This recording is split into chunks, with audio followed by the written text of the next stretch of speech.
obstrutiva da perceptiva porque é ocultadora do objeto. Ele, como um eleata, condecorado como eleata, martela na mesa que o nada é a base do universo e que o ser é o homem. Que é aquele budismo, aquele ponto problemático de Heráclito, que eu chamo nas minhas obras da busca no vazio. Busque em você mesmo que você acha todas as respostas. Mas não, enquanto Sócrates, Zenão, falava o quê? Que as futuras defesas dos evangelhos de Dionísio Areopagita, de Paulo Apóstolo, de Jesus Cristo, não. Analise primeiro o ser dos seres, que é o apeiron, a substancialidade do nosso universo, para entender no tempo e espaço a si mesmo.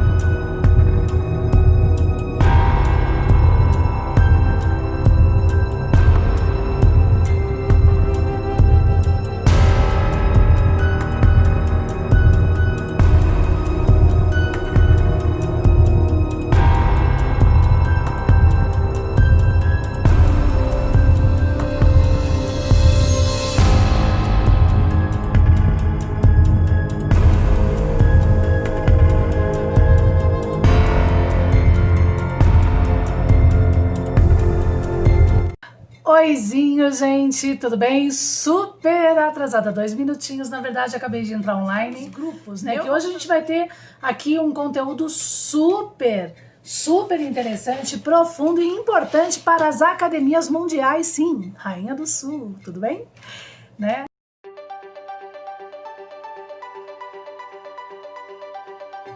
E agora numa conotação não de Alice no País das Maravilhas, mas a gente podia até dizer Tomb Raider, né? Não que eu seja aquela, né, Tomb Raider maravilhosa, né? Mas na alusão seria isso. E vamos que vamos, gente. Hoje tem assim um eureka também nesse vídeo para quem tem realmente essa afinidade já com o signo arqueológico, interesse com o objeto, vale a pena ficar até o finalzinho, viu? Porque vai ter muita coisa aqui na filosofia circular da live dos convidados. Hoje é um debate, hoje em Filosofando com Rainha do Sul eu vou fazer um rebate do debate sobre cosmologia de Pitágoras, oferecido aqui na nossa página por Edeni Araújo, que é doutoranda em ciência, em história da ciência, tá?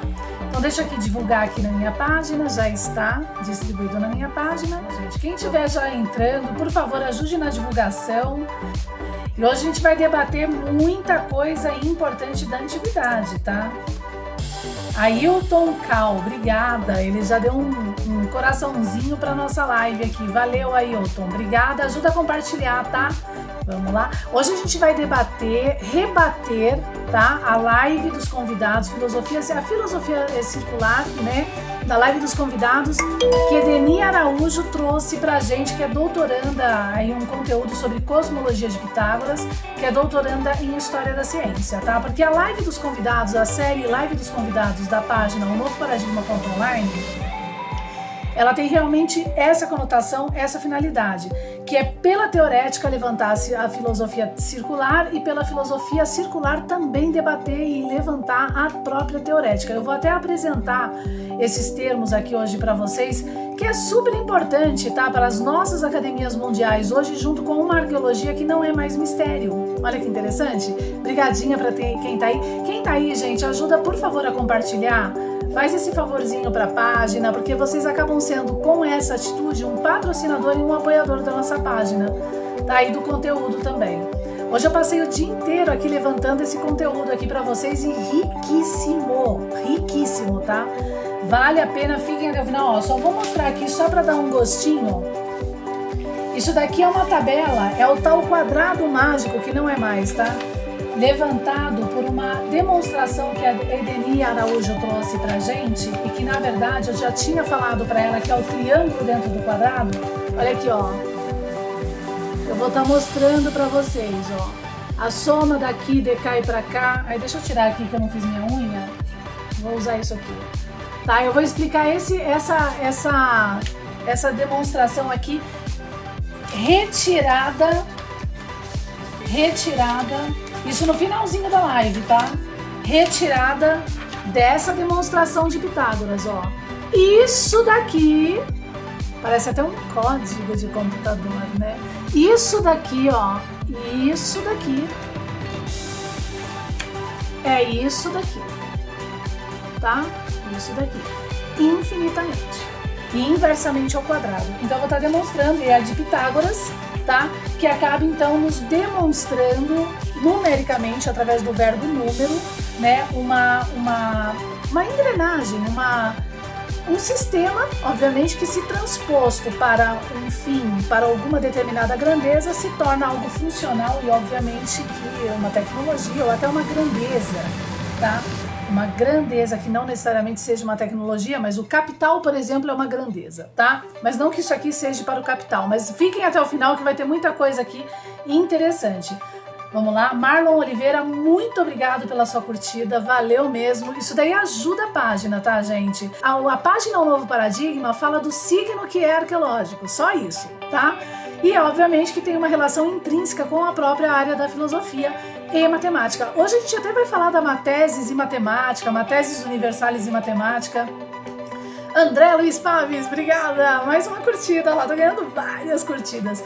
E eu também eu vou explicar rapidamente o que é a live dos convidados. E espero que vocês que são das áreas aí desses grupos de filosofia se sintam à vontade também de participar dessa série de O Novo Paradigma.online, tá? Calma que eu já vou explicar também. Filosofia cotidiana e reflexão, tá indo pra lá. Eu fico tão revoltada com esses grupos que impedem as pessoas de terem acesso ao signo arqueológico. Gente, aonde que a pessoa tira o direito de impedir a outra de ter o acesso a um conteúdo? Entende? Se o conteúdo não tivesse a ver, sabe? Ó, ciência, mitologia, hoje a gente vai falar de mitologia de Dionísio. Fui impedida, fui bloqueada nesse grupo também. Como é que pode isso, gente? Pelos administradores, né? Não é pelo grupo, é pelos administradores do grupo. Isso é uma coisa, assim, sabe, é frustrante, assim, não pro novo paradigma. Eu fico pensando nas pessoas, entende? Porque o signo arqueológico, ele tem que vir a debate, ele tem que vir, as pessoas têm o direito, elas precisam ver, entende? O signo arqueológico. E não, o próprio povo, senso comum, né, que são pequenos, né, perto, né, de instituições maiores, impedem, né, que o signo arqueológico seja divulgado. Por quê? Por mimimi, pelo problema espiritual do ego, né?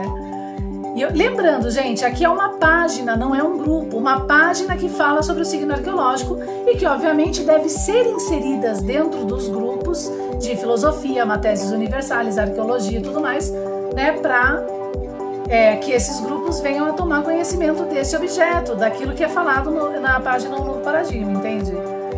Eu tenho que reclamar, viu, gente? Se a gente não fala as coisas, tá? Elas não se consertam também na sociedade. Nada se faz na calada, entende? E na calada a gente só faz besterol, né? Quando a gente quer ocultar, fazer alguma coisinha errada, a gente faz na calada. Nada se faz na calada, tá? Isso deveria ser a verdadeira ética, né? A ética não é ficar na calada, tá?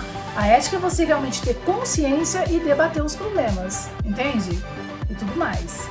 Doa quem doer, né?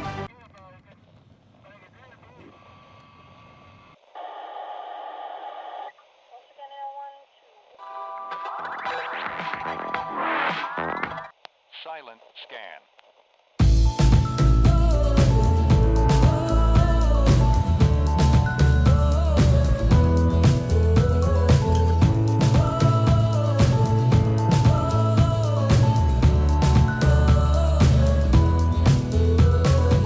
Rainha do Sul aqui na página @grau Novo Paradigma, e a gente está então hoje em Filosofando com Rainha do Sul fazendo rebate do debate sobre cosmologia de Pitágoras, que quem trouxe esse debate sobre cosmologia de Pitágoras foi a doutoranda Edeni Araújo em História da Ciência, na nossa série dentro da página o novo @graunovoparadigma.online aqui no Facebook, que se chama Filosofia Circular, tá? Live dos convidados.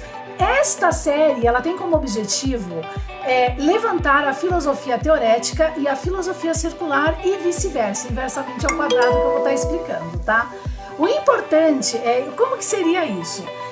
A ideia é, obviamente, que o carro-chefe, o ponto principal, né, o ponto dessa mesa, dessa tábua redonda da série, é o signo arqueológico, né? Então, através do signo arqueológico, levantar, né, debates dentro da historicidade, história factual, né, que não é positiva e negativa, nem das defesas de Heidegger, mas ela deve vir de todos os lados agora, para com o signo arqueológico, então, começar a fazer toda uma análise, né, circular, filosófica, né, sobre esses temas levantados e abordados. Por exemplo, a Edeni trouxe a cosmologia de Pitágoras, falou sobre vários pontos. Ela falou, na verdade, ó, eu tenho até aqui, ó, fiz aqui uma listinha, tá vendo? Tá? Na live dela. Então, na live dela, ela falou, dentro da live Cosmologia de Pitágoras, ela veio e falou, ela levantou, abordou já logo a filosofia circular. Então a gente vai reforçar isso. A diferença, ela veio e trouxe também a perspectiva de análise de como os gregos pensavam sobre a cosmologia. Então isso também trouxe já para rebate um conteúdo, tá, circular e filosófico interessante, né, e também teorético, por incrível que pareça, vocês vão entender, tá? Ela também explicou da onde que vieram os gregos, que levantou um leque também para debate na época lá entre a Trácia, a Turquia e os Balcãs.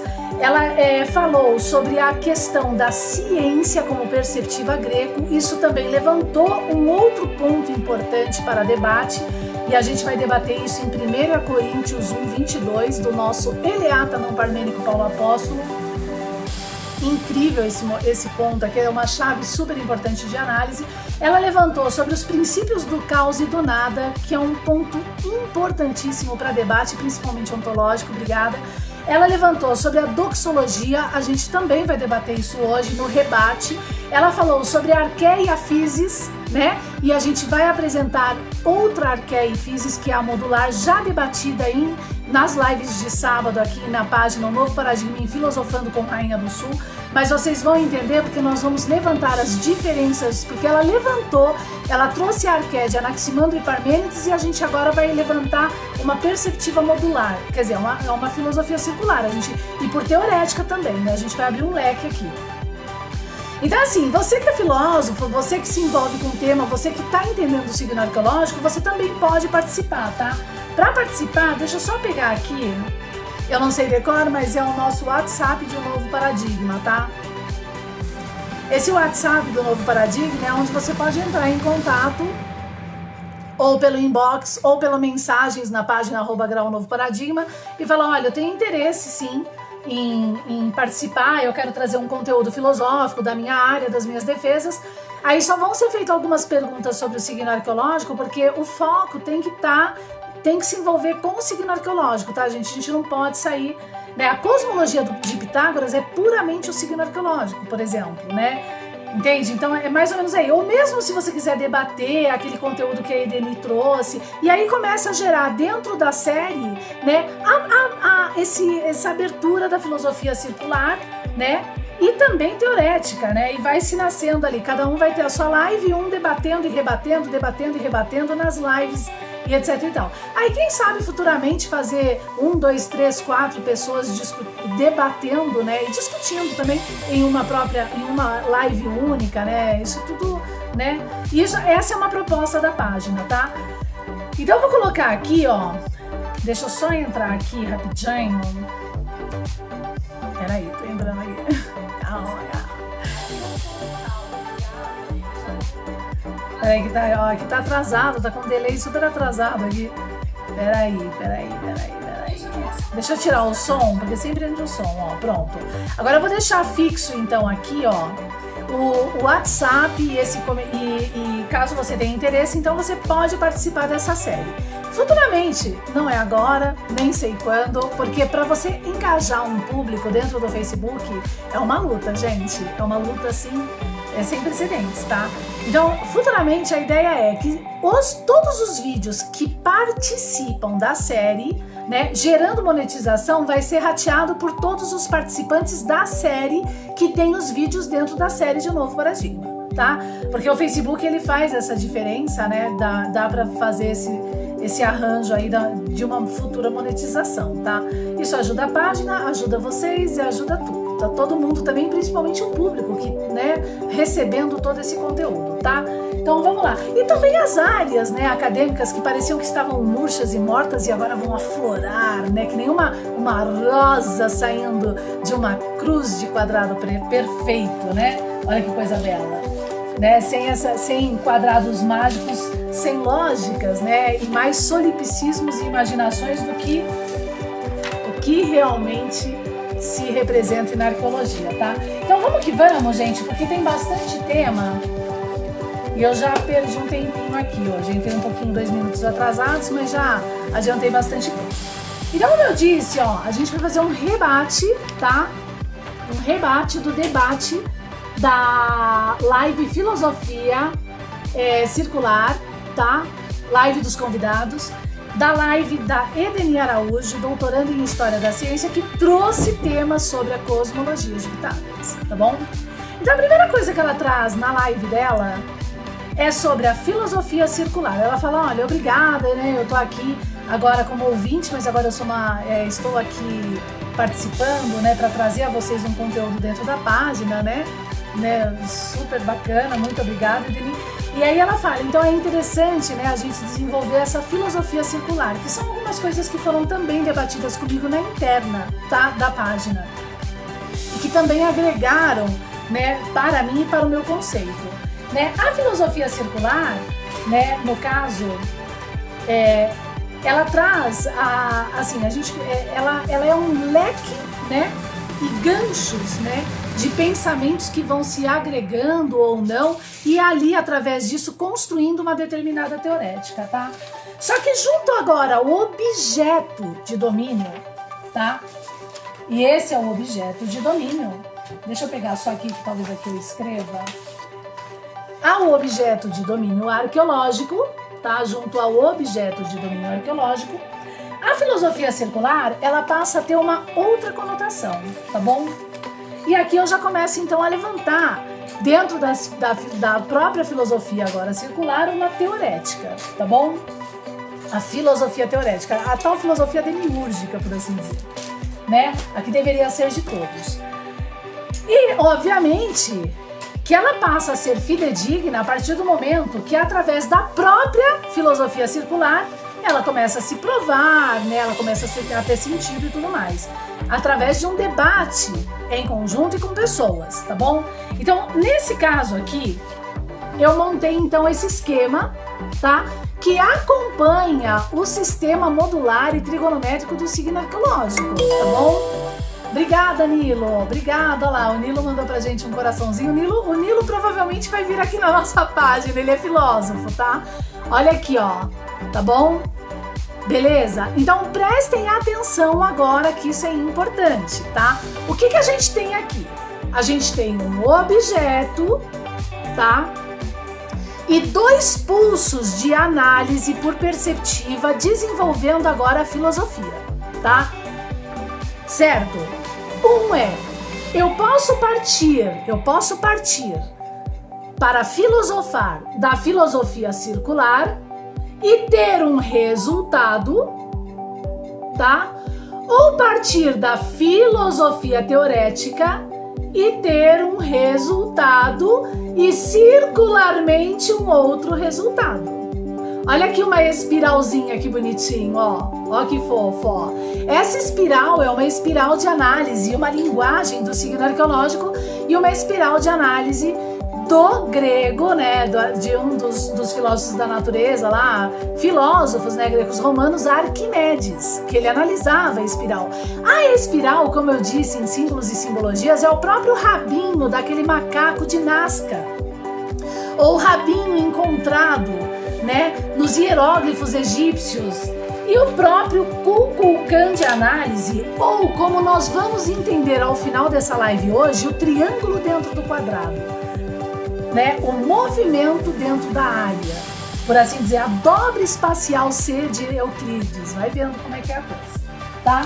Quer dizer, aí tem todo um desenvolvimento também, tá? Eu só vou fazer aqui, ó, é esse daqui, ó, tá?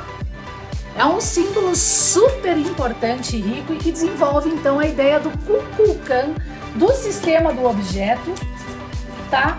Que é o desenvolvimento do módulo triângulo da terça parte em função do fluxo de controle da quarta dentro de uma área girando.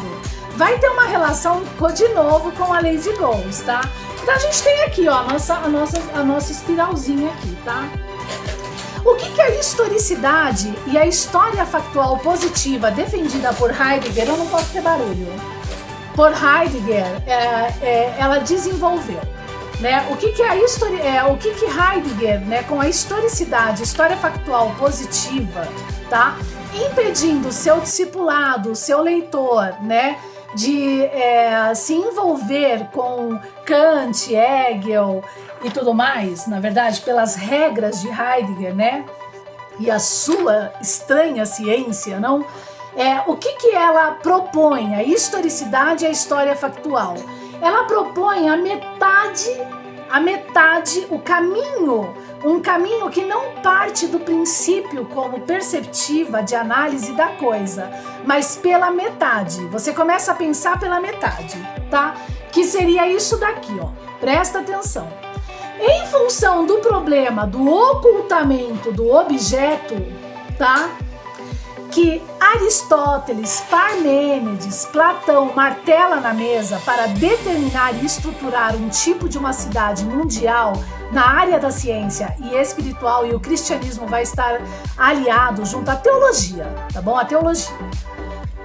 Não Jesus Cristo, a teologia, o problema da teologia. A gente vai entender isso daí. Em função do ocultamento do objeto, o homem começa a pensar circularmente como filósofo, tá? Então, no que concerne a cosmogênese, que se tornou um nada, que é uma parte de análise da teorética por cosmogonia do centro que sai desse objeto como resultado, para gerar uma filosofia circular, né? Ocultando pela uma teoria das cordas que sempre foi da antiguidade e confundindo por perceptiva, oizinho Fabiano, obrigada, viu? Confundindo essa perceptiva, tá? Confundindo toda essa perceptiva aqui. O que acontece, né? O que acontece aqui? O homem começa a só filosofar circularmente a partir de protocolos dados, tá? Então ele não filosofa, certo? Porque ele não tem o objeto de domínio, o objeto primeiro, que faz com que ele pense e compreenda por teorética a cosmogênese através de uma cosmogonia e então desenvolva o entendimento da cosmologia. De forma protocolada, a gente já pensa na cosmologia. Mas a gente nunca entende da onde que se tirou aquele determinado X filósofo, ou seja, quem for, aquela fórmula A igual a B mais C. Da onde saiu A igual a B mais C? Como é que o cara nasceu e pensou em A igual a B mais C? Isso se tornou um mistério, tá? Em função do problema da historicidade da história factual positiva. E isso é tão grave dentro das nossas academias mundiais hoje, que é aí que eu falo que o problema não é da banca e o problema não é é de quem escreve, mas o problema é da historicidade da história factual dada como regra. Tudo bem? Vai lá encher de água pra mamãe, vai, o Bob Esponja? Ó. Quer encher? Ó, não sei, vê. Entenderam, então? Tá? Então esse que é um dos problemas. Então o problema é assim, é a historicidade como regra e história factual positiva, que nega uma arqueologia que se tornou mistério, uma arqueologia que agora ninguém sabe de onde saiu. Obrigadinha, viu, Letícia, pela curtida. Da onde saiu, o que saiu, como saiu as coisas, e da antiguidade, tá? Que objeto é esse que se fala? Por que Leibniz, então, vai desenvolver aquelas perspectivas e críticas sobre a doxologia, né? Por que o homem não pensa realmente no caminho correto da coisa e tudo mais, né? Aí, peraí que abriram a porta aqui. Entenderam? Então, esse é o primeiro problema aqui, ó. É o primeiro problema... Fecha a portinha, que tá muito barulho, Henrique. Peraí, gente. Fecha a porta. Não pode apagar a luz, tá? Esse aqui é um primeiro problema que a gente tem, então. Desculpa a confusão aqui, que fica barulho. Eu não posso pensar em 2 lugares. Eu tenho que pensar num só agora. Esse daqui então, é o primeiro problema de análise já que a gente tem.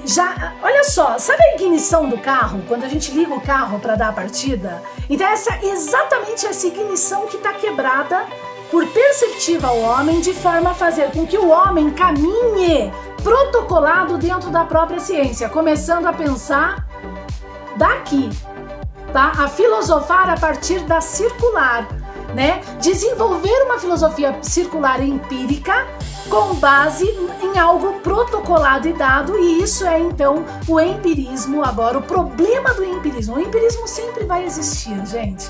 O problema do empirismo aristotélico, tá? Vamos lá. Veja bem aqui, da condição teorética, tá? Como? Eu vou até escrever aqui.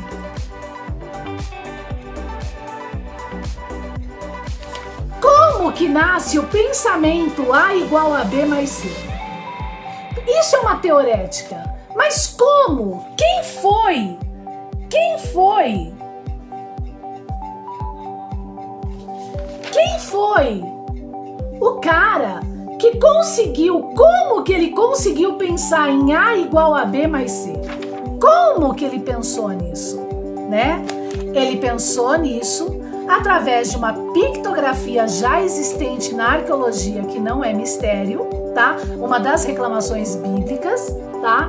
Que é essa pictografia que se torna mito, mas é através desse verbo que carrega números e um módulo trigonométrico perceptivo, fez com que ele analisasse aqui fica o 3, 4, 5 do Teorema de Pitágoras, que a gente vai analisar, fez com que ele entendesse uma razão, uma letra, um verbo, né, de análise, de corte e proporcionalidades na corda A igual a B mais C, tá?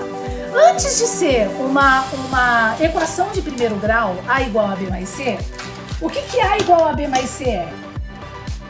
É um corte, como a teoria das cordas da antiguidade, que é o signo arqueológico, explica, tá? Na corda. É um corte na corda, tá? E que corte é esse? E que corte é esse? Esse corte aqui. O valor a letra A é 5, 5 no módulo. 5 não é igual a 5 que dá 10? 5 e 5? 5 não é a mesma coisa que 5? Não é a mesma coisa que você falar A e A ao mesmo tempo? 5 e 5, tá? Então, e não é A ao quadrado, vocês vão entender por quê, tá? Então, 5 e 5 é o A, tá? É o A de valor 10, que é o valor 5 e 5, tá? Agora, 6 e 4 do objeto, aqui ó, cruzando na cruz, 6 e 4 do objeto, 6 e 4 é 5 e 5? Não, é 6 e 4 são diferentes, 5 e 5 são iguais, 6 e 4 são diferentes, mas 6 mais 4 também é 10, tá? Na representação geométrica de cordas, isso então é a escola pitagórica, 6 e 4 é isso, e 5 e 5, que até parece um xing, né? É isso aqui.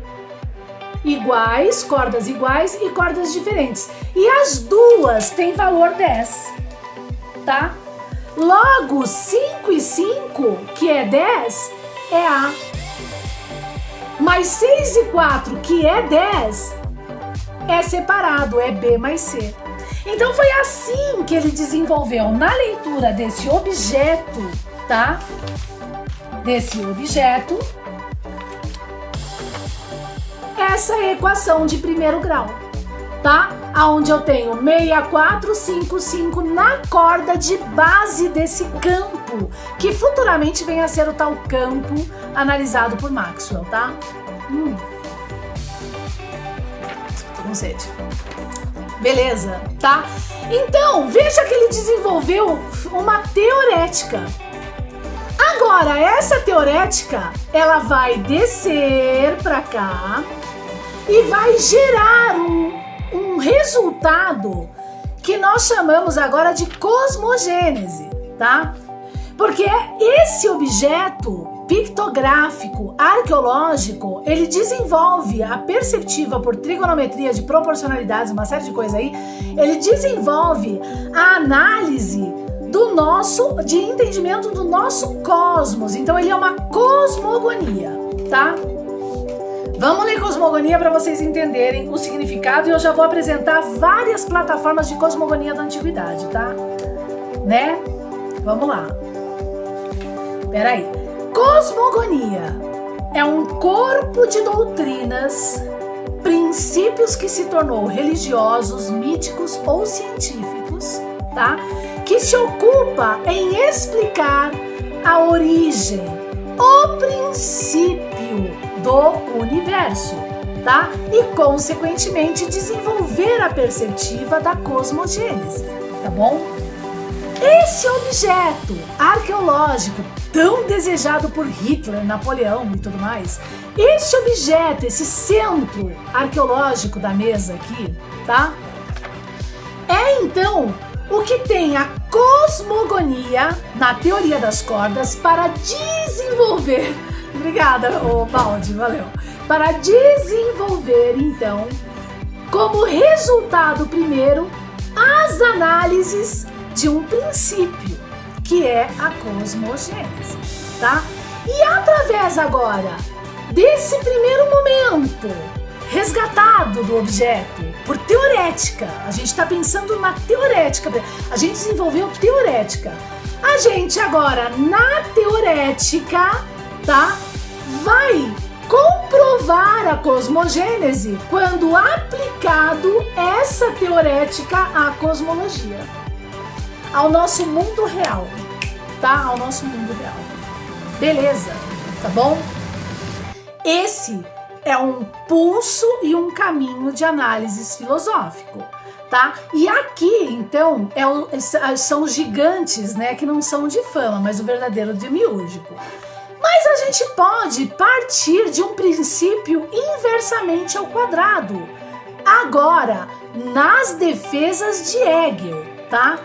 Uma vez observando a cosmologia, voltar inversamente nessa espiral e pensar na cosmogênese, teorizando junto com o objeto possíveis pulsos trigonométricos de cortes de proporcionalidades e análises, tá? Como aquele imediato de Hegel que a gente já desenvolveu, ou Apeiron, de Anaximandro e tudo mais, tá? Então, esse sistema modular, tá? É o sistema de análise de defesas dos clássicos modulares dentro da história da nossa civilização. Desde antes de Noé, que está escrito até nas estelas da antiguidade nos egípcios lá, tá? Daquela língua de Canaã, que não é a língua da destruição, daquele Egito da destruição reclamado por Isaías dentro da Bíblia, tá? E que não é teológico de pulso, que a gente vai entender esse problema da teologia do cristianismo, tá bom? Do monismo e tudo mais hoje, tá? Espero que a live vingue todo o debate aqui, tá bom? Entenderam, então? O que a nossa ciência hoje, a nossa academia protocolada pelo problema da relatividade geral, sendo Aristóteles pai da relatividade, construindo o homem singular dentro da ciência, ou dóxica platônico, o que ela então determina? Ela, ocultando o objeto, né, faz com que o homem tente compreender a cosmogênese a partir de um universo que nasceu do nada. é um mito, é uma coisa aí, alguma coisa que é, mas não é, quem sabe quem foi, né? E dá ao homem, então, as coisas já protocoladas, para que ele, através do protocolo, siga retamente como se deve seguir aquela estrutura e forma de cidade. Por isso que em Apocalipse se reclama da cidade. A cidade prostituta e prostituída é isso. É uma cidade de homens que enganam os próprios homens e sobrepujam os próprios homens nos caminhos espirituais e da ciência. Tá? Não me culpem, tá? Esse é o caminho. É uma escolha, tá bom? Então, quando a Edeni Araújo levantou, né, e falou sobre a filosofia circular, então me veio, né, na cabeça a importância de reforçar agora circularmente esse debate, agora essa filosofia de forma até teorética, tá? Ok? Debatendo então um pulso, um módulo, que é um módulo também defendido em Apocalipse da Bíblia, Oliveira, Candeeiro, Candeeiro, ou no Sublime Belo de Kant, ó a filosofia circular aqui. Que é o sublime, sublime e belo, belo. A gente tem dois tipos de sublime, dois tipos de belo na perceptiva. O belo do terror, o belo maravilhoso, seria, né, mais ou menos assim, tá? Então a gente tem dois pulsos, na verdade 3, tá? E uma escolha agora para se arquitetar um tipo de mundo. A gente pode partir da circular para a teorética, sem o objeto, da teorética para a circular, sem o objeto, ou da teorética para a circular e inversamente ao quadrado, com todo o módulo apresentado, aonde a arqueologia não é mistério, tá? Por isso que a Bíblia em Apocalipse reclama daquela cidade prostituída, Babilônia, mistério. Essa Babilônia não é mais mistério, tá? E a gente vai entrar no problema do Império de Aquilônidas, tá bom? Passando então essa análise, de onde vieram a gente agora vai entender a diferença de cosmogonia, cosmogênese e cosmologia, tá? Que vai envolver, é super importante porque vai desenvolver as perceptivas de arqué e physis. A arqué e a physis, elas já estão plantadas na cosmologia, tá? Mas antes da cosmologia, a gente tem a cosmogonia, tá? E a cosmogênese. Vamos lá, então. A gente vai entender sobre os trácios, a Turquia e o problema parmênico do nada, tá? E que não tem nada a ver com o Anaximandro. O Anaximandro, ele é dos clássicos modulares, ele é da panelinha de Jesus Cristo na época, tá? Que não é teológico, tá? É evangelho e não é evangelho de crente, entende? É onde a moral, Deus, ele não está morto, mas é outros caminhos aí que devem ser varridos e organizados na casa, tá bom? Vamos lá então. Da antiguidade, certo? A gente tem várias perspectivas agora de cosmogonia, tá? Que é um corpo de doutrinas dado, princípios míticos, religiosos ou até científicos, tá? Se ocupando de explicar a origem. Por isso que Fernando Pessoa fala que o mito é nada, né? Mas é tudo ao mesmo tempo, tá? Uma delas é a egípcia, tá bom? Cheia de hieróglifos. O importante aqui é a quantidade de estrelinhas aqui, que com certeza traz uma linguagem, mas eu não desmembrei essa estela, tá? Uma delas é a egípcia, que nessa imagem aqui ela vai trazer a importância da cúpula do céu, a cúpula, essa meia cúpula que a gente enxerga aqui dentro da Terra. A gente olha para o céu, a gente vê uma cúpula sobre nós do céu, tá? A outra cosmogonia de base, né, com as suas doutrinas míticas, até religiosas ou até científicas, de uma arqueologia mistério, é então essa nórdica, que coloca a árvore como centro, tá? A árvore como centro e divide então em níveis, né? O universo, de alguma forma, entre raiz e a cúpula. Olha a árvore aqui, ó. Olha o que o mito fez com a árvore, obstruindo a maçã, né? Tirando o fruto dessa árvore e obstruindo esse fruto. Ou seja, obstruir o fruto da árvore é tirar os números. Eles tiraram os números para doutrinar um tipo de cosmogonia representativa. E dada, protocolada para se arquitetar um tipo de povo e cidade mundial, tá? Essa é a nórdica. Então a gente tem um problema também, quando na base dessa cosmogonia, né,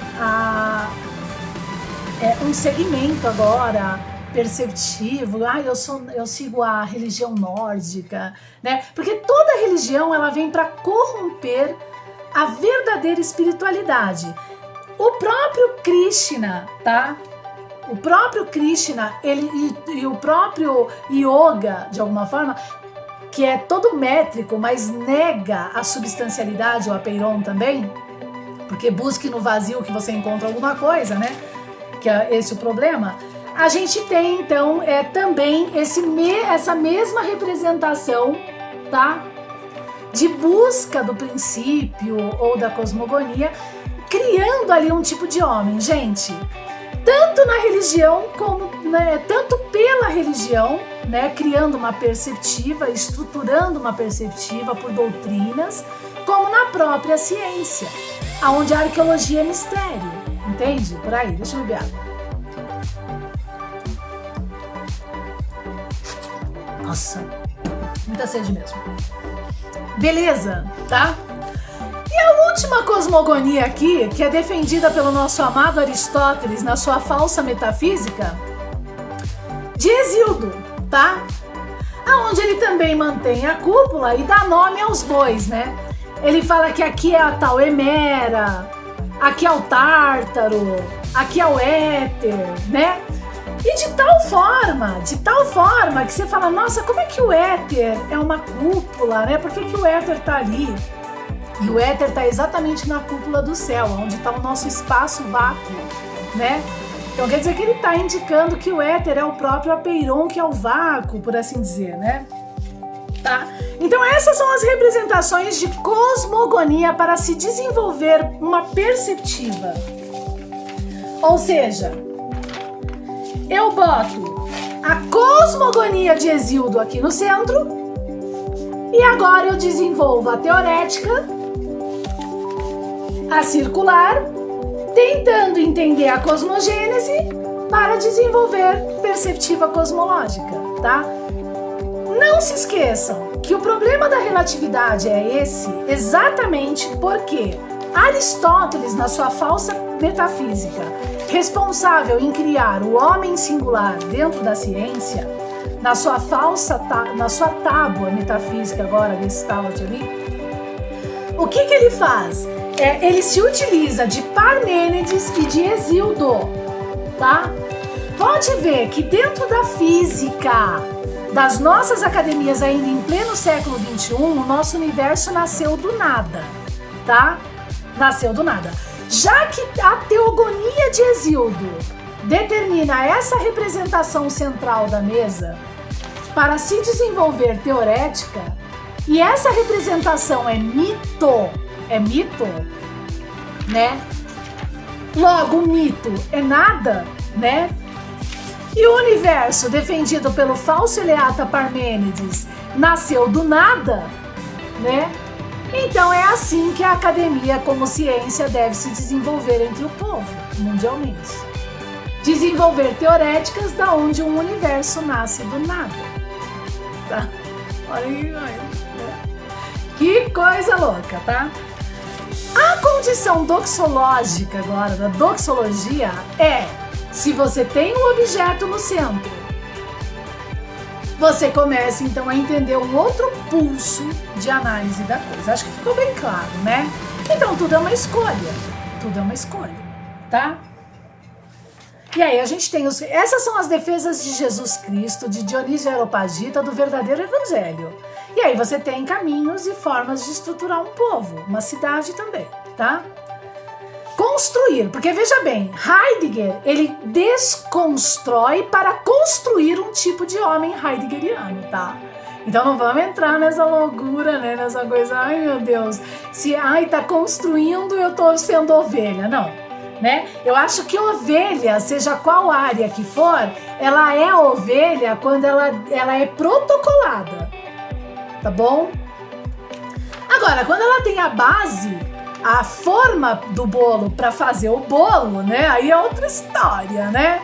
Então é isso é o que está sendo levantado então aqui na live, na série, tá? De um novo paradigma, na série Filosofia Circular Live dos Convidados, tá? Eu tô fazendo um rebate nesse sentido, tá bom? Bom, então a gente entendeu a diferença de cosmogonia. Se essa é a cosmogonia de base de Hesíodo, qual é a cosmogênese, o princípio do universo? Ai, não sei. O que será? Não sei. Entende? Não sei. Não sei.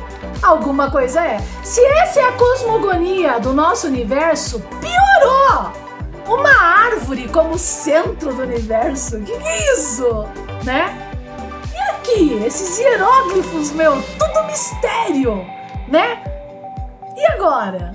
O mito é o nada que é tudo, né? Porque tá aqui, ó. Essas representações, elas foram feitas para ocultar o objeto, a chave mestra arqueológica que descreve, por cosmogonia, a nossa cosmogênese e, consequentemente, faz você desenvolver perspectivas cosmológicas. Olha que coisa linda, gente. Que é esse objeto. O tal santo grau da ciência e da espiritualidade, tá? A taça carregada por Jesus Cristo. Então, se esse é o centro da mesa, tá? Se esse daqui é o centro da mesa, a nossa cosmogonia de base, que não é nem doutrina, né? É o objeto de análise, né? Defendido pela fenomenologia de Hegel, é outra coisa, né? É outra coisa. Então é tudo uma escolha, tá? Então a gente resolveu esses probleminhas aqui, já acredito, mas fiquem abertos para debate, tá? Então a Edeni também, ela disse que os gregos, eles vieram dos Balcãs e da Turquia.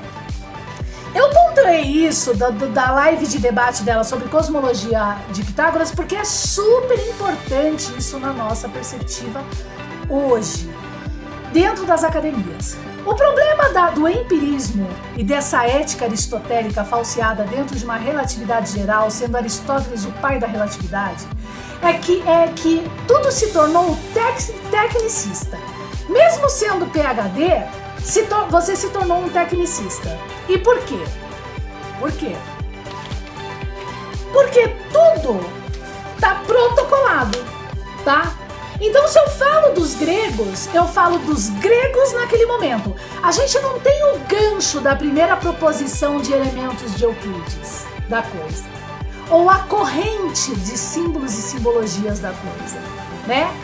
A gente não entende o problema da Trácia e o problema da Turquia, da antiguidade, para entender aquele momento das guerras médicas e todos aqueles momentos, e agora cada grupo de filósofo e aquela guerra de caneta de época. E ali, o próprio momento futuro de Jesus Cristo e seus discípulos, tá? Esse é um problema já, ok? Então, por isso que eu trouxe como observação esse ponto aqui, tá? Ela levantou que os gregos vieram dos Balcãs e da Turquia, né? E isso é importante realmente ter como perspectiva agora para poder entender que grupos de gregos eram esses, quem era cada um, cada qual, etc. Tá? Como? Na condição da Trácia, tá? A gente tem na Trácia o problema da Trácia, daqueles gregos da Trácia agora, sendo sobrepujados pelo sargento Aquimeônida. tá? E o próprio Império Aquimêonida, ao qual Parmênides, naquela Panateia, 18 anos antes da Guerra do Peloponeso, e um pouco antes lá de Aristóteles fazer parte da tirania dos 30, tá? E Aristóteles estava nessa Panateia novinho junto com Parmênides, quebrando pau com Sócrates, que foi obrigado a tomar cicuta, e Zenão, tá? Em função daquilo que Parmênides vinha determinando como univocidade do nada, desse módulo aqui central, tá? Desse objeto. E Sócrates e Zenão estavam como assim, Parmênides? Desculpa, Parmênides, não. Vamos falar sobre o unívoco e o polívoco aqui, que é uma obra que eu vou desenvolver que chama Sócrates e Zenão contra o velho Parmênides na Assembleia, e vai ajudar muito também ao desenvolvimento circular desses pensamentos, tá? E a Trácia futuramente se torna o centro de Constantinopla, tá? Ali em Constantinopla a gente vai ter o problema do Império Bizantino fragmentado e, consequentemente, né, dentro desse problema do Império Bizantino fragmentado, o desenvolvimento ali do próprio cristianismo, por assim dizer, através de Constantinopla, e a tetrarquia, tá?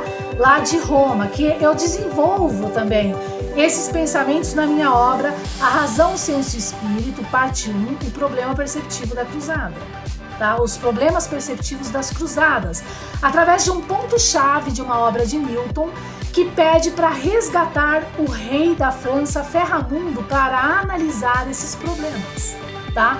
E que me levou para trás ao problema da tetrarquia, do Império Bizantino fragmentado, e automaticamente ao entendimento mais fidedigno e concreto do que foi as guerras médicas e por que Sócrates teve que tomar cicuta em função de defender esse objeto contra um poder corrupto de homens, Césares, e que Jesus Cristo, com essa taça, e os seus discípulos também vêm a ser contra, tá?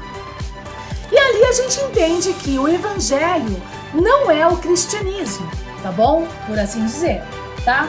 Então a Trácia, ela tem esse vínculo, praticamente esse gancho, essa garra, né, de poder, né, nessa estrutura, quando a Trácia é sobrepujada por esse sargento Aquimêonida. O Império de Aquimênidas é o império que Parmênides levanta, tá? Numa estrutura filosófica tirana, destrutiva da perceptiva, porque é ocultadora do objeto.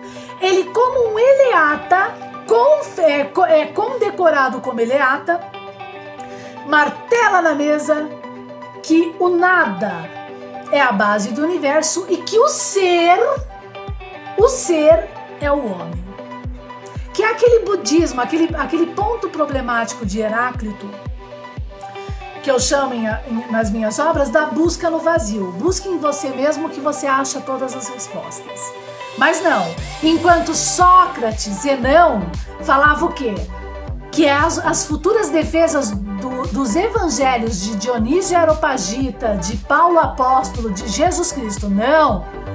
Analise primeiro o ser dos seres, que é o apeiron, a substancialidade do nosso universo, para entender no tempo e espaço a si mesmo. Entre plantio e colheita agora, tá? Desse desenvolvimento teorético aqui, ó. Caminho estreito. Ensine assim as crianças, tá? Para se estruturar uma cidade. De uma arqueologia que não é mistério, tá? Certo? Então essas são as defesas. Então a gente entendendo a Trácia nesse peso e medida agora, e nessa nessa subjugação, né? Nesse sentido de ser subjugada nesse sentido, e Sócrates sendo obrigado a tomar cicuta, né, e o problema do Império de Aquimêonidas. Então agora a gente entende que grupos de filósofos que a gente tinha, né, e que outros grupos de filósofos que a gente tinha, tá? E começamos a entender então realmente quem eram esses filósofos e o que cada um, então, entre joio e trigo ali, realmente defendiam, tá? Para um povo, para uma... Porque assim, o filósofo, ele passa a ser praticamente... se a gente, por exemplo... é praticamente sacerdote, entende? Davi não seria Davi se não fosse Samuel. E Samuel tinha o entendimento desse objeto contra uma religião monista do templo de Eli, tá? Carregando a mesa de Moisés, futuro pai dos fariseus, tá bom? Né? Dos judeus que não são judeus conforme Apocalipse, tá? Tá aqui é uma... né? Então, Davi não seria se não fosse Samuel, tá? Os faraós não seriam se não fossem os escribas, né? Só que tem que ser um processo retroalimentativo, porque o rei tem que ser sacerdote e rei de si mesmo, né? Ele não pode ser, porque senão você engana.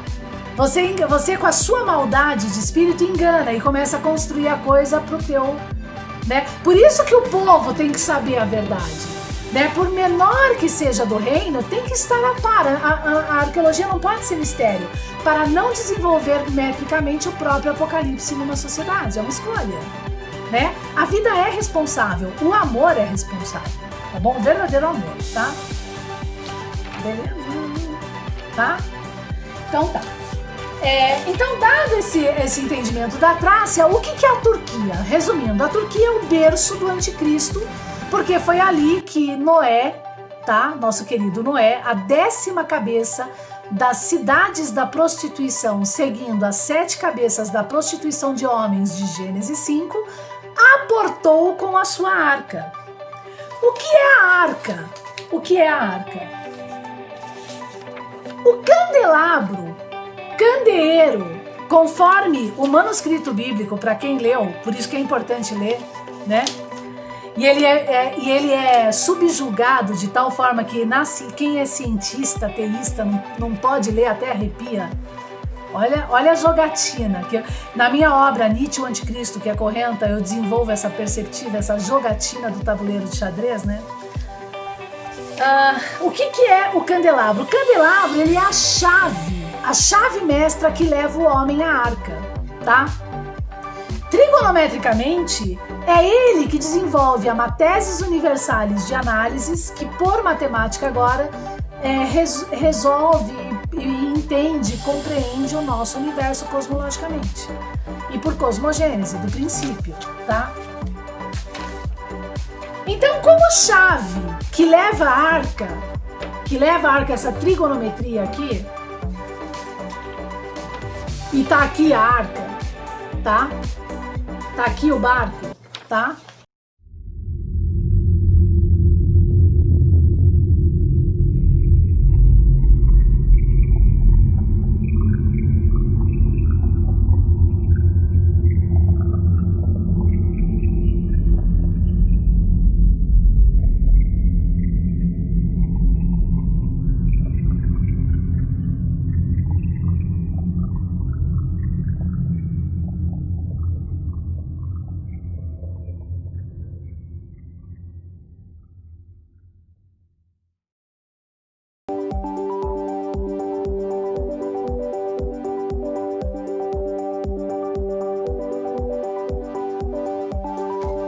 O candelabro passa a ser agora um próprio propiciatório e uma caixa, tá?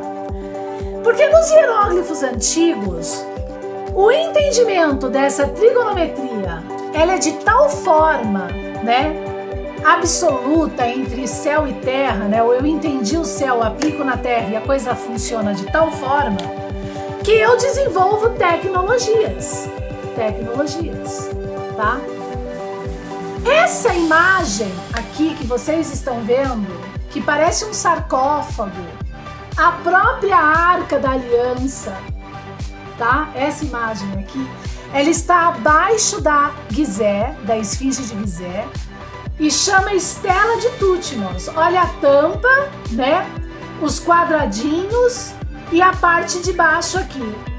Essa análise em um novo paradigma.online. Vai lá em blog, feeds, em search, coloca 144 côvados ou 144 mil.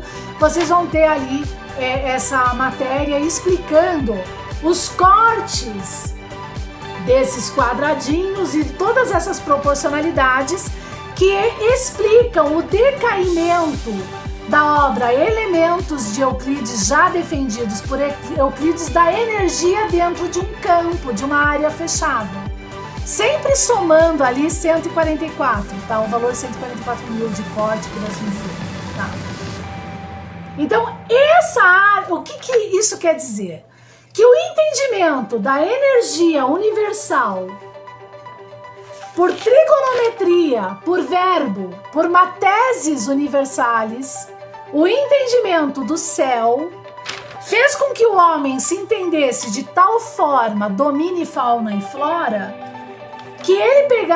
de tal forma que ele pega o céu, a energia, e coloca dentro de uma caixa e desenvolve tecnologias, tá?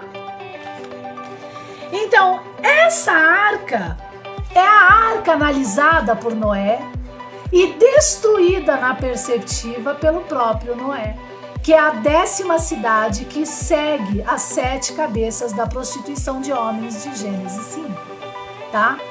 E aonde que ela aportou essa arca? No Monte Ararat, na Turquia. Por isso que a Turquia, os Quizares, os turcos, os de Jafé, abençoados por Noé, são então aqueles que nascem, que vêm a ser os do anticristo, entende? Como linhagem, tá? Agora, tá bom? Por isso que a Turquia se torna o berço do anticristo. É uma simbologia explicando o problema do próprio Gênesis 5 da Bíblia. Acho que tá bem claro, né, gente? Tá muito bem claro, né? Vamos lá. Agora, a Edeli, na sua live Cosmologia de Pitágoras, que tá muito rica, assim, vale a pena lá dar uma olhada na página, na série Live dos Convidados, Filosofia Circular Live dos Convidados. Ela diz que a ciência era a base greco-romana. Mas veja bem o que nós analisamos até agora. A gente tem 2 tipos de gregos, tá? A gente tem os gregos Sócrates, Zenão, né? Contra o velho Parmênides na Assembleia, falando que o universo nasceu do nada. Enquanto Anaximandro fala, nananina não. O apeiron é a substancialidade do princípio de todas as coisas, né? Então, com base nesse entendimento agora de blocos de filósofos dentro dessa loucura e guerra, uns querendo ocultar a arqueologia, a taça carregada por Jesus que tem números, fazendo dessa taça uma sefiró sem números, tá? Outros, de alguma forma, querendo a verdade para um povo e para todos, tá? Com a taça, com números, caminho estreito, tudo isso que a gente está debatendo aqui, beleza? Então, estão ali como gregos romanos desenvolvendo, né? Perceptivas filosóficas, teoréticas e circulares, tá? Que, como a gente explicou no começo da live, tem 2 formas de pulso, tá? E nesse sentido, né? Entendendo isso, agora a gente vai entender quem é Paulo Apóstolo dentro da Bíblia. Um eleata não parmênico, tá bom? Mas eleata, porque o verdadeiro eleata. Em 1 Coríntios 1, 22, o que Paulo reclama em uma das suas escritas? Eu sou apaixonada por Paulo, tá? Apaixonada. Eu acho Paulo Apóstolo o cara, tá? Ele fala assim, porque os judeus pedem sinal, vírgula, e os gregos buscam sabedoria, tá? Mas nós pregamos a Cristo crucificado, que é escândalo para os judeus e loucura para os gregos. É isso que ele falava nas sinagogas lá em cima. Eu vou falar de novo, que eu ia estar com uma Hipátia lá embaixo, sabe assim, não tão assim, mas eu ia estar, nossa, esse cara é 10, tá? Eu estaria do lado dele ali, tá? Do lado, assim, tipo, é isso aí, Paulo, isso aí, tá? Porque os judeus, ele gritando lá na sinagoga, ou aonde for, na Acrópole, aonde for, porque os judeus pedem sinal e os gregos buscam sabedoria. Mas nós pregamos a Cristo crucificado, que é escândalo para os judeus e loucura para os gregos. Porque vocês crucificaram o Cristo, o cristogramo, e ocultaram. Judeus, seus falsos fariseus das sinagogas, e vocês que buscam sabedoria dessa falsa ciência de um universo que saiu do nada. Esse é Paulo Apóstolo, tá? É o cara. E nem te falo quem era Hipátia.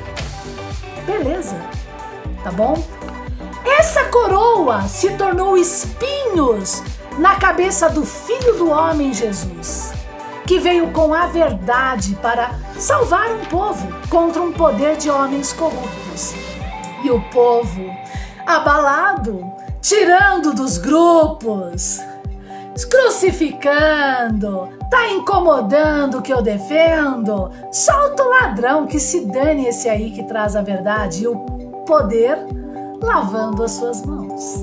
Então esse é Paulo Apóstolo, tá bom? Que Nietzsche, na sua obra O Anticristo, precisa misturar com o cristianismo para desenvolver como doutrina e lei agora o seu ateísmo, que é uma doutrina, tá? Que é uma doutrina. Porque se baseia em protocolos para se dizer cientista de uma arqueologia mistério, de um universo que nasceu do nada, o nosso problema mundial hoje, tá bom? Não me culpem, eu só sou mensageira, não. Eu só tô trazendo para vocês aqui uma descoberta, algo que se revelou, tá? Tudo é escolha, tá bom? Beleza. Vamos lá então. Ai, quanta folhinha! Adoro! Vamos lá então. Então entendemos aqui que ciência então era essa que nós tínhamos entre os gregos agora, em função do problema principal da Trácia do Império de Aquimêonidas, que deve ser uma outra, que deve ser trazido em uma outra live para debate. Mas que nas minhas obras eu acho que eu desenvolvo, eu não sei agora que obra que eu desenvolvo, mas eu desenvolvo essas perceptivas também nas minhas obras aí, tá? Bom, o princípio então dessa ciência era o caos do nada, e o nada. Pô, como é que o caos nasce do nada, cara? Fala pra mim, como é que o caos nasce do nada ou como alguma coisa nasce do nada? Tá entendendo? Nem a gente nasce do nada, sabe? Então aí que tá, né? Eu até falei com uma pessoa, falei, poxa, o pessoal aí da área de psicologia hoje defende para a área, essa nova área da ciência, da física, de uma teoria das cordas já falseada, que é baseada numa arqueologia mistério, que o universo nasceu do nada. E eu que falo que o universo nasce de uma substancialidade, né? Sou eu que sou louquinha aqui agora, né? Eu que tenho que ser crucificada agora pelo mimimi problema do coração do homem? Não, de jeito nenhum, tá? Então vamos lá. O princípio. Esse princípio, né? O que é esse princípio? Anaximandro, certo? Ele vai desenvolver a ideia de que esse princípio é a substancialidade que a tudo inclui e governa, e que está por trás desse próprio espaço não numerado, como a gente vem debatendo nas lives direto, tá? E aqui é o nosso ovo, nosso cosmos. E essa substancialidade que é ilimitada, né? E ao mesmo tempo ilimitada e limitada ao mesmo tempo, porque esse vazio, ele está aqui dentro ao mesmo tempo desse ovo, né? Ela tá aqui, tá fora, né? É então o apeiron que é tudo inclui, é tudo governa. Então o universo nasce, como a gente explicou, dessa substancialidade que é o próprio abismo da Gênesis, da Bíblia, e que é vazio, não é nada. Vazio é diferente de nada. Isso daí eu vou trazer na minha obra sobre os corruptos fragmentos de Parmênides, A Razão, o Senso e o Espírito, parte 3, que é uma trilogia, tá?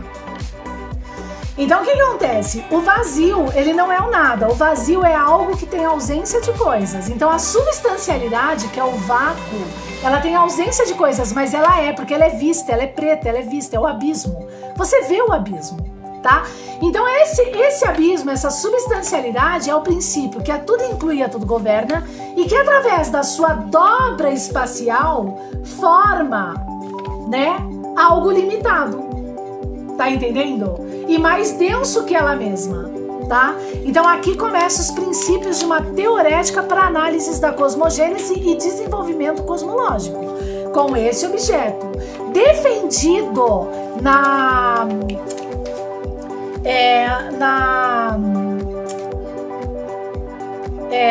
obra Elementos de Euclides, tá? E que eu vou deixar aqui o link para vocês. Façam um curso de um novo paradigma de Euclides, das 6 primeiras proposições, e ajudem na nossa página, por favor, tá? Para entender essa dobra espacial, esse valor C, né? Tão importante dos decaimentos e tudo mais, tá? Para análise desse apeiron agora, tá bom? Então a gente tem um problema aqui da própria ciência agora e desenvolvimento de perceptiva do princípio, tá? Da coisa, e lá na ciência dos gregos, de um grupo de gregos que defende um universo que nasce do nada e de um grupo de gregos que tem as mãos atadas, aliadíssimas a Jesus Cristo e seus discípulos, que defendem o apeiron, a substancialidade e uma outra métrica, né, de construção do homem nos caminhos da espiritualidade e ciência, de uma arqueologia no mistério, tá? E tudo mais. Beleza? Então, outro ponto importante de análise. Doxologia, tá? O que é a doxologia? A Edeni trouxe como debate importante essa análise da doxologia, tá bom? Então, tudo que você vai assistir, entende? Tem que estar como perceptiva esse entendimento, né? E até agora, para desenvolver a própria historicidade e história factual, tá? Você tem que ter esse módulo de entendimento da coisa, de uma arqueologia não mistério, para desenvolver verdadeira ciência agora. Tanto nos caminhos da espiritualidade, como nos caminhos da própria ciência, tá? Essa é a defesa, gente, não é minha. É uma defesa dos clássicos modulares, sempre foi, tá? Então, na doxologia, por filosofia, Leibniz, que era contra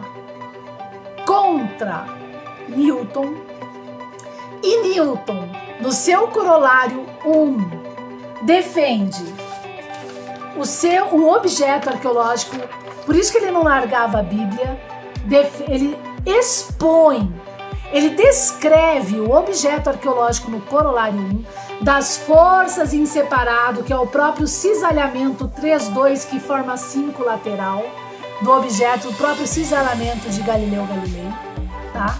Da Academia de Mersenne, tá bom? Então Leibniz, que é contra Newton, isso é importante entender, Leibniz é contra Newton, tá? Ele diz que a compreensão, isso é doxologia, meramente superficial da realidade, já que se restringe a uma reprodução irreflexiva de sua aparência. Pratica-se a doxologia, por exemplo, quando se diz que o Sol nasce e se põe a despeito da teoria de Copérnico. Ai, meu Deus. Eu quero morrer quando eu digo essas coisas. Bom, doxologia não tem nada a ver com isso, tá? Mas tem a ver com isso que eu vou mostrar. A partir do momento que eu fecho o objeto e protocolo para você uma perceptiva, tá? E desconstruo esse sistema de análise por filosofia, você já é doxa, tá? Você já é doxa. O próprio ateísmo, é doxológico, tá bom? Em todos os sentidos, em função do problema da historicidade, história factual e do problema aristotélico, teológico, dado, já determinado. E também heideggeriano hoje, pior que o teológico aristotélico, tá? Porque Heidegger é teológico de pulso, tá bom? Deixa eu ver que horas são. Tá. Beleza, então, da doxologia? Então, beleza. Da doxologia, então, a gente agora tem a arqué e a physis. Então, olha só, nós somos dóxicas, não entendemos nada do passado, o passado se tornou mistério, desceram um protocolo para a gente analisar e agora a gente vai debater a arqué e physis, tá? Sendo que a arqué e a physis, como já foi explicado, está nesse objeto arqueológico. A physis no cisalhamento e a arqué nessa plataforma que é o apeiron, tá? Que a tudo governa e inclui, sem números, que não é nada, mas tem ausência de números, e que, consequentemente, sendo a arqué a possibilidade da linha horizontal 5-5, é ao mesmo tempo a própria arqué um suave cisalhamento em si mesmo, criando as dobras, né? E automaticamente, com esse entendimento do movimento do triângulo dentro do quadrado, que é o campo, né? Um módulo desse entendimento entre tempo e espaço, espaço e tempo, nós entendemos o imediato indeterminado de Hegel que está por trás de tudo isso, né? Incluindo e governando, e que quando encontrado também tem o seu próprio movimento e tudo mais. Então a gente entrou numa verdadeira ontologia do ser dos seres para nos entendermos aqui na Terra, tá? E esse pulso arqué e physis modular, tá? Que é diferente do pulso parmênico, mas é de Anaximandro, porque o parmênico ele se baseia no ser, como a Edene disse, Parmênides ele se baseava na ideia do ser, né? Você vai analisar a vida através de si, não entendendo o universo, mas através de si, tá? E pronto, tá resolvido. Esse através de si, essa implosão para si mesmo é teológica. Por que teológica, querido? Porque eu estou centrando o homem no ponto universal. Eu estou centrando você como único para todas as coisas. Eu não estou fazendo você enxergar fora de si, não. Eu estou fazendo você implodir para si mesmo, tá?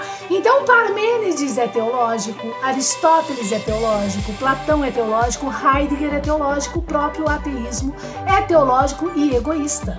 O problema egoísta que veio a fragmentar Hegel do problema dos jacobinos e girondinos de mesa aí, tá? Hegel precisou ser fragmentado por causa desse problema. Olha aí. Tá bom? Criando análises egoístas e dóxicas. Aí a gente tem o problema da historicidade, história factual positiva, tá bom? Beleza, então, né? Parmênides, então, e Anaximandro é importante nessa arqué e physis agora da análise modular, tá? Vamos lá, então.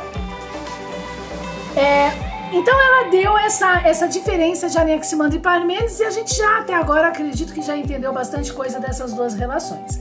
Anaximandro e a panelinha de Anaximandro traz o objeto, que envolve Jesus Cristo e os discípulos. A taça, desse jeitinho como vocês estão vendo, tá?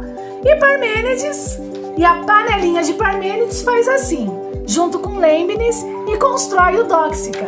Ainda falando que Dóxica, ainda sendo cretinos, né? Porque ainda falam que Dóxica é isso e aquilo, mas não tiram da manga aquilo que eles guardam na manga para ser os tais gigantes de fama, né? Para você ficar lambendo o pé deles, tá? Aqui, ó, comigo não, tá? Comigo não. Maiores e menores têm o direito, tá? Bom, aí a Edene, dando esse ponto de Anaximandro e Parmênides, ela fala então que os princípios, né, eles não eram da cristandade. O cristianismo, ele se baseia teologicamente na ideia de um Deus criador, tá? E logo Parmênides de um Deus criador, tá? Então, quando você pensa nesse cristianismo, que é a própria Constantinopla, a própria Trácia, sobrepujada pelo sargento de Aquimênidas, que está aliado com Parmênides, né?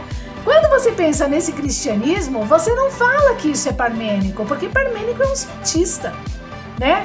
De defesa, né? Ele não é cristão religioso. Mentira, tá? Tanto o cristianismo agora construído como de uma taça de ouro, que é construído pelo pai Moisés, que são os fariseus. O problema dos judeus, né? Que é escândalo para os judeus, conforme defesas de Paulo Apóstolo. Olha quem era Paulo Apóstolo. Tanto o cristianismo, ele é teológico como o próprio Parmênides. É teológico, da implosão em si, ocultando e obstruindo essa taça arqueológica. Esse próprio Cristo, tá? Jesus que carrega o Cristo. O cristogramo que Constantinopla e a tetrarquia vai destruir na perspectiva, tá? E ocultar também, tá bom? Mas se utilizar para estruturar um tipo de mundo, de caminhos da ciência e espiritualidade, tá? Beleza, então? Então é muito importante analisar isso quando se fala da ideia a gente tem dois cristianismos, né? A gente, na verdade, e dois evangelhos, Oliveira, Candeeiro, cristianismo, evangelho agora. Se nós não entendermos esse modular, todo mundo, a própria sociedade vai ser engolida, como foi engolida na época da queda da Bastilha, tá? Na época da Academia de Mersenne, lá de Descartes, das guerras que estavam acontecendo, que eu relato até na minha obra A Razão, o Senso e o Espírito, tá? Em que sentido? Entre a guerra dos protestantes e cristãos. Mas os protestantes, eles foram reformados pelos calvinistas dos muros, que são cristãos, tá? Eles foram reformados de tal forma que eles subjugaram e destruíram as defesas de Lutero e das próprias lutas de Lutero com aquela nobreza que vai se estender na Academia de Mersenne desse objeto. Essas eram as defesas de Lutero e se tornou esse falso evangelho cristão da reforma dos calvinistas dos muros, com a arca aí reclamadas por Zacarias, porque vira caixa 2 de Estado. Tá entendendo? Também, né? Esse é o problema que a gente tem aí, que tem que ser reformado, tá? Não é esse o caminho espiritual. Desculpe, né? Vai reclamar pro passado, não pra mim, tá? Não posso ser bode expiatório do problema psicológico de vocês, tá? Desculpe. A verdade é para todos. Tá? E homem não nasceu para pisar em cima de homem. A nossa sociedade, a gente pode construir um mundo que emana leite e mel, na verdade. O problema é que a utopia não é a utopia de se construir esse mundo. A utopia está no homem. O homem é um ser utópico. Entende? Ele é incapaz. Por isso que ele vai ruir a si mesmo. Tá? Ixi, caiu o meu... Por quê? Ai, caiu o meu coisa aqui, tô gordinho, né? Bom, vamos lá então. Caiu aqui a minha coisa. Bom, entenderam? Tá? Então, quando se fala de um cristianismo, tem que se entender esses dois cristianismos. E aí a gente entende os templários, os verdadeiros, tá? Aqueles, né? Aqueles que não ficam idolatrando Maria, tá entendendo? Mas tem um verdadeiro espírito em verdade nas atitudes, nas ações, tá? Isso é super importante. Tá bom? Bom, deixa eu ver o horário. Gente, eu venho a debater então, não, eu vou terminar. Então, entendendo isso, a gente vai pular aqui, a gente então entende os monistas e os pluralistas, tá? No módulo do signo arqueológico, ele é plural e dual ao mesmo tempo na verdadeira ontologia de análise, tá? Que não tem nada a ver com o monismo e o pluralismo, agora desse cristianismo, evangelho, ciência e ciência, tá? E fica para um outro momento para debate. Mas o importante é entender que o monismo, né, da idolatria de culto a um deus e o politeísmo da idolatria de vários deuses é pior, já reclamado pela própria Bíblia. É pior de segmento, porque é Baal, Peor, Bet, Peor. Na minha obra, o Jardim Cântico dos Cânticos, eu debato essa chave super importante de perceptiva. O signo arqueológico, ele é plural e unívoco, ao mesmo tempo num módulo, tá? De análise do ser dos seres, que é o nosso próprio universo, para nos entender a nós mesmos, tá bom? E a gente vem debatendo isso na própria página e quem quiser acompanha, tá? Então a esfera, ela vem a ser a perfeição. Lembra que a esfera é o valor A? No signo arqueológico, aonde está a esfera? Né? Aonde está a esfera ou a circunferência, de alguma forma? No 5, 5. O 5 e 5 no compasso, forma um círculo, tá? O 64 com ponto central 10 na corda, distância 6 para 4, forma no compasso uma elíptica. Então, para Pitágoras, na sua arqué, na sua cosmologia lá, que na verdade é na análise cosmogônica para entender cosmogênese e, consequentemente, análise cosmológica, tá? Ele definia que a circunferência era a perfeição, tá? E o que isso quer dizer, gente? O que a circunferência no signo arqueológico quer dizer? A circunferência no signo arqueológico, ela é a perfeição porque ela é a plataforma de base, tá? Eu vou desenhar aqui para vocês entenderem que eu acho que Alice no País das Maravilhas adorava desenhar. Que eu acho que fica mais fácil, sabe? Mas vamos lá, ó. Eu tenho aqui a circunferência, tá vendo? A circunferência, tá?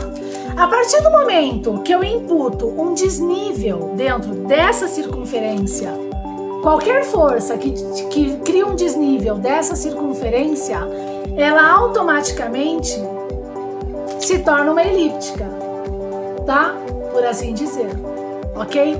Então a circunferência de base do signo, ela está sofrendo um movimento Kukulkan, o triângulo dentro do quadrado, de alguma forma, no apeiron, que criando as dobras e decaimentos, faz com que aquela plataforma de base perfeita, o próprio apeiron, se torne então agora todo o movimento no tempo e espaço, né? As formas diversas dentro de uma substancialidade, que são infinitas, né? E nós somos a parte do resultado dessa coisa, dentro, né, desse universo. Nós somos parte disso, né? Nós somos a parte desse desenvolvimento. Então nós somos a elíptica, não a circunferência, mas estamos inseridos dentro da circunferência que é perfeita, tá? Então é uma forma também de desenvolver por teorética agora a própria circular, tá? Com análise nesse ponto simplérrimo, tá? Do signo arqueológico, né? Do 5564, o próprio colorário de Sir Isaac Newton. E aí a gente desenvolve várias teoréticas para grandezas e tudo mais, tá bom? Tá, essa é uma análise. Ai meu Deus, onde que eu tava aqui? Eu vou separar meu papelzinho aqui, senão... Tá? Então, ela traz então essa perceptiva importante, né, da cosmologia de Pitágoras e da escola de Pitágoras, quando ela começa a falar de Pitágoras, e ela traz também a ideia do problema do orfismo, que eu até debati com ela, com a Edeni, internamente sobre isso. Em que sentido? Eu falei, Edeni, o orfismo não é esse orfismo que está se colocando, porque o orfismo, através de Healy, ele tem uma outra conotação, e o próprio dicionário de símbolos de Chevron Chevalier, que é o que eu vou trazer agora, tá? O orfismo, ele não é uma doutrina contra Pitágoras, e tão quanto uma doutrina de orgias e beberrões, tá? Mas ele se torna quitoniano a partir do momento que eu imputo uma perceptiva ocultadora da nossa arqueologia, de tal forma a fazer do nosso passado mistério, tá? Com base em Chevalier e Chevron, dicionário de símbolos, Dionísio, tá? Ele era representado como aquele que iniciava o iniciado nos mistérios. É o próprio Mistérios de Eleusis, tá? A junção então Dionísio era responsável por juntar a natureza e o homem, né? E ele tem uma relação, Dionísio, com Ariadne. Dionísio era deus da vegetação, da vinha e do vinho, e carregava a taça, o copo, né, do vinho, e era o senhor da árvore, tá? A alusão a Osíris, ele também alude à ideia de Osíris por ser da natureza, do vinho, tá entendendo? Osíris era verde, né? Também todo da natureza e tudo mais, tá? O bode e o touro, aparece o bode e o touro. A gente está debatendo sobre o bode e o touro nas lives de quinta-feira aqui em @Grau Novo Paradigma. O bode e o touro eram símbolos que sempre aparecem nas lendas, são símbolos que sempre aparecem nas lendas de Dionísio, tá? Ao qual Dionísio mata. O Dionísio sempre mata o bode, sempre mata o touro. O que é o bode e o touro na simbologia? Lembra da taça lá? É o corno, né? É o homem que tá com corno porque ele não é maleável a essa coroa que ele recebe. Do entendimento da taça, do chifre da taça. Tá? Pode ver que aqui, ó, são galhos de cervo, né? E não o touro, representado na paleta de Narmer. Dessa dinastia da corrupção, fechamento de homens, corrompendo a perspectiva do próprio irmão, criando um tipo de estado mundial, tá? Olha aqui a taça de vinho de Dionísio. Então esse é o mistério de Eleusis, de Dionísio. Dionísio representa esse orfismo que está diretamente relacionado com as defesas bíblicas, tá? E ao mesmo tempo com o próprio orfismo de Pitágoras. E o orfismo que se torna agora contrário às defesas bíblicas de um Dionísio embriagado e cheio de orgia é quando o homem pega dessa taça e bebe de tal forma da sua sabedoria a ponto de ficar como Noé na tenda embriagado para construir um tipo de cidade como ele quer e fazer todo mundo babar um eggs para ele, tá? Beleza? Então é importante entender esse orfismo e orfismo do módulo, tá? Arqué de Pitágoras numérico. Eu pulei assim até rápido pra gente finalizar naquilo que eu prometi, tá bom? Então no finalzinho, com base nos números, que é a essência de tudo, tá bom? Da Academia de Pitágoras, ó que bonitinho, tá? A Edeni nos mostrou esse módulo aqui, né? Uma live riquíssima da Edeni, ela mostrou esse módulo aqui, essa representação de Pitágoras, tá? E eu falei, Edeni, é o triângulo dentro do quadrado. Você trouxe uma coisa importantíssima para análise, tá? O que a gente tem aqui, então? Os números para a escola pitagórica era a essência de todas as coisas, tá? E na verdade porque é através dessa cosmogonia numérica que a gente entende a essência do universo, a cosmogênese nós mesmos, tá? Que não é protocolado, é caminho estreito, porque você tem que calcular, tem que analisar, tem que se provar. Aquelas defesas de Hegel em A Fenomenologia do Espírito, tá? Então o número 1, tá? É a razão. Na escola pitagórica. Ele dava nome, então, aos números, tá? O número 1 tá aqui. É a razão. O número 2, a opinião, que é a corda da exponenciação, que ele tá aqui na lateral, na leitura pitagórica euclidiana. O número 3, ele não fala. O número 4 é a justiça. O número 5, o casamento, tá? O 4 é a plataforma, a quarta parte, que está inclusa a terça parte. E a justiça, porque é o fluxo de controle do sistema, tá?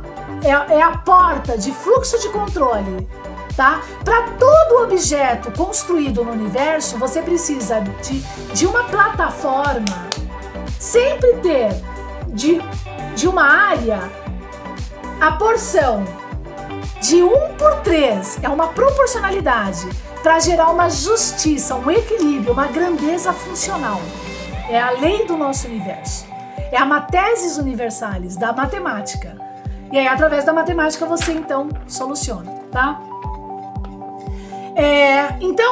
E o 5 é o casamento, porque ele é a corda, é o éter do cisalhamento, que segura.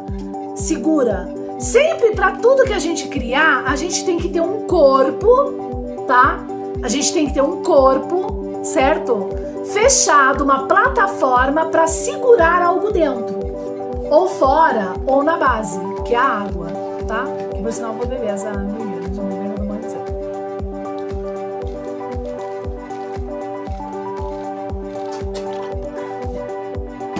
Entenderam? Uma plataforma, o apeiron, que sustenta o ovo, tá? Então a corda 5 dessa teoria das cordas da antiguidade é o casamento, é o que casa, é o gancho, que casa dois elementos, é os dois pontos da representação de Erastótenes do módulo. Erastótenes tem aquele valor AB, dois pontos, BC, AB, dois pontos, BC. O dois pontos é, então, o casamento, a corda 5-5, tá? Da engrenagem, tá bom?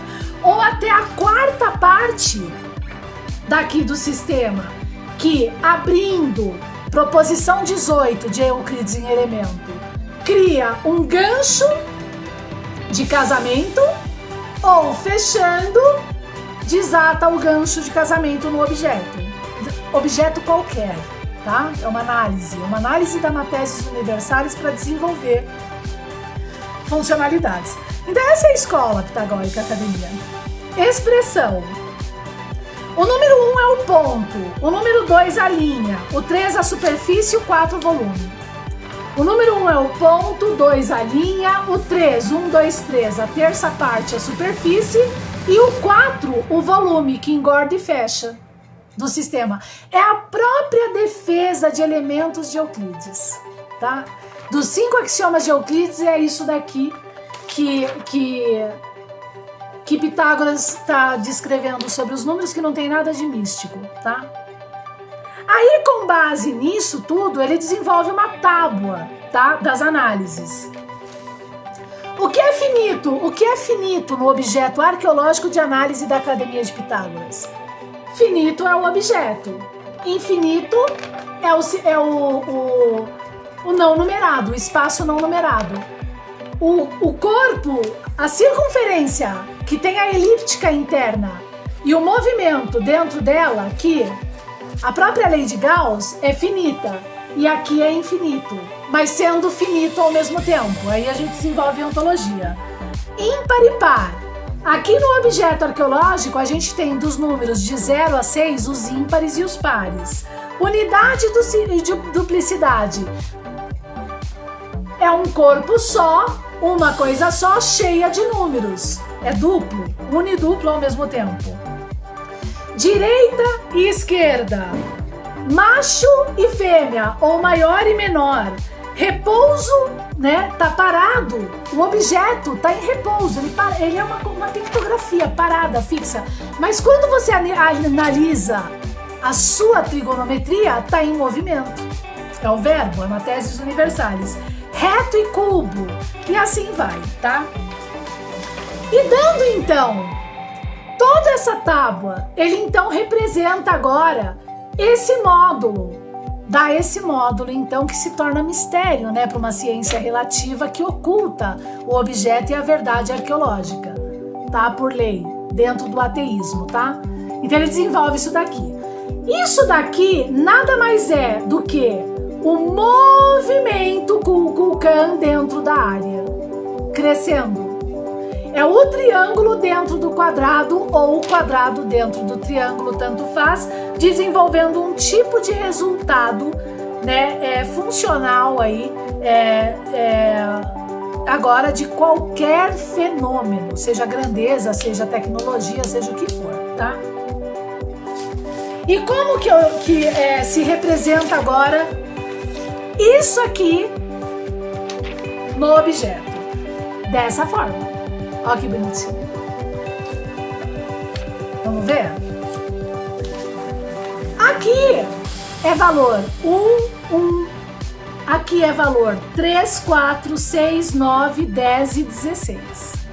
1, 3, 4, 6, 9, 10, 16. Então, colocando numa tabela 1, 6, 4, 3, 4, 6, 9, 10, 16, e seguindo um pulso simples, que nem pirulito de criança, do signo arqueológico, ou seja, né, rateando, diminuindo os valores, de 1 menos 1 a gente tem 0. De 3 menos 4, mais e menos 1, porque tanto faz, não é o que o objeto fala? Tanto de cima para baixo como de baixo para cima, tanto aumentando a área como inversamente ao quadrado implodindo nas análises de Dionísio Areopagita desse verdadeiro evangelho? Então, tanto 3 menos 4 como 4 menos 3 é mais e menos 1 do pulso, tá? Então aqui no centro a gente tem um movimento, 1 menos 1, 0, 3 menos 4 ou 4 menos 3, ou 3 mais 1, 4, mais e menos 1, 6 e 9 a gente tem mais e menos 3, 10 e 16 mais e menos 6. Então os números que a gente encontrou no centro aqui, ó, no centro aqui dessa tabela, dessa representação da Academia Pitagórica, 1, 1, 3, 3, 6, 9, 10, 16, é de 1 menos 1, 0, 3 menos 4, 1,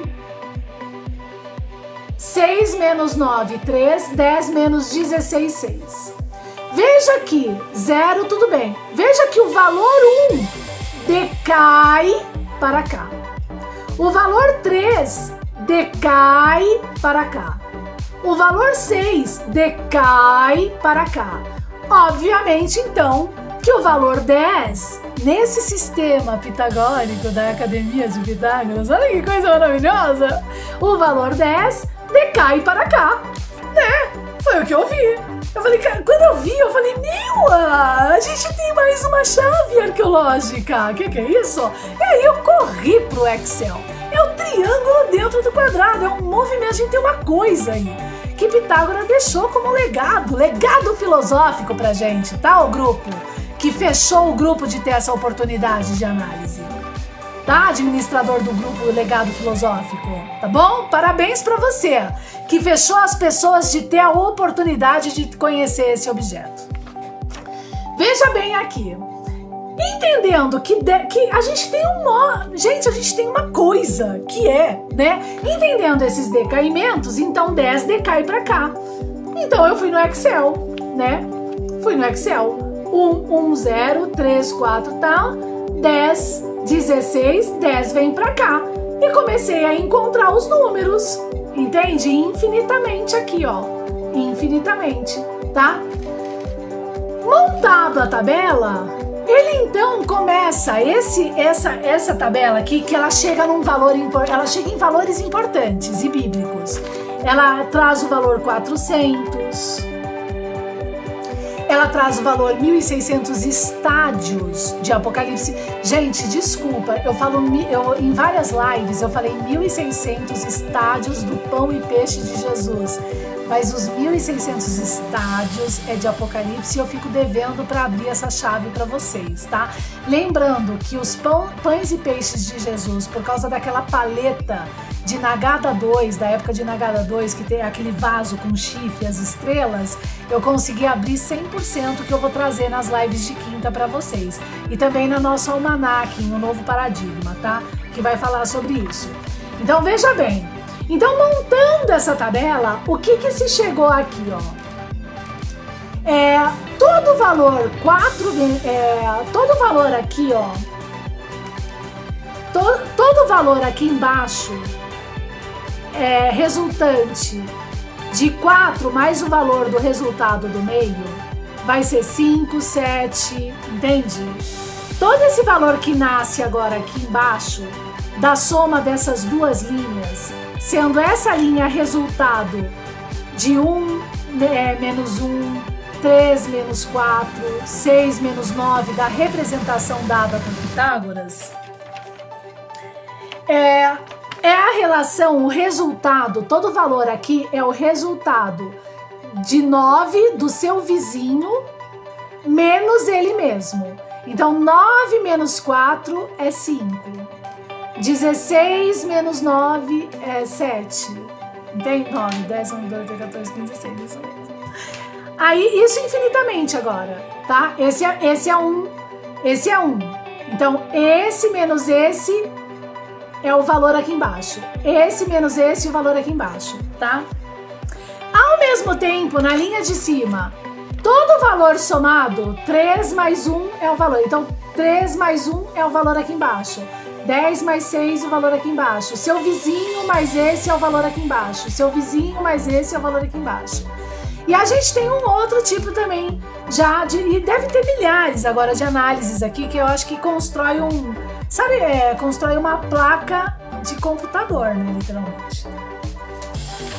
Tá? Isso aqui é uma linguagem, tá? Porque aqui você começa a ter fios, ó, de ligação, tá vendo? É como se...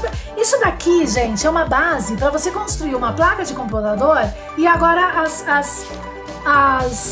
as fiações, ó. Se isso aqui ligar aqui, vem pra cá. Daqui, entende? Isso aqui liga aqui, vem pra cá. Alguma coisa assim, né? Fica agora pros expertises, né? Mas que é uma chave do caramba, é. Olha aqui então, ó. Eu tirei essa tabela dessa representação pitagórica. Tá? É isso daqui. O resultado é esse. Tá? Aqui, ó. O resultado aqui em cima, porque a representação pitagórica é esse e esse. Os vermelhinhos aqui são os resultados que a gente acha, tá? Junto com a perceptiva daquilo que Pitágoras analisa, que é uma perceptiva simples, de base do signo arqueológico, tá? O resultado em diagonal dos decaimentos é o valor do vizinho. 2 mais 1, 3. 3 mais 3, 6. Uma coisa assim. 4 mais 6, olha a vara aqui. 4 mais 6, 10. 5 mais 10, 15. Entende? Agora é diagonal, tá? E obviamente que aqui deve ter vários encontros de análise e para se desenvolver até outros entendimentos e tudo mais. O importante é que indo ao infinito, exatamente aqui, ó. Isso aqui é uma linguagem, eu tenho certeza que é uma forma até de abrir estelas maias e astecas. Porque exatamente no valor 20, a gente tem o campo de Abraão comprado por 400. Ó, o 2 maia, o 20, 400, ó, bem aqui, ó, tá? Isso tem a ver com umas estelas babilônicas que eu abri algumas, né? Que ainda não foram identificadas na análise, que tem uns números lá, combinatórias e tudo mais. Gente, eu tenho certeza que isso daqui é uma coisa assim, tá? Não nasceu do nada, tá? Saiu dessa simples representação, tá? 1 menos 1, 0.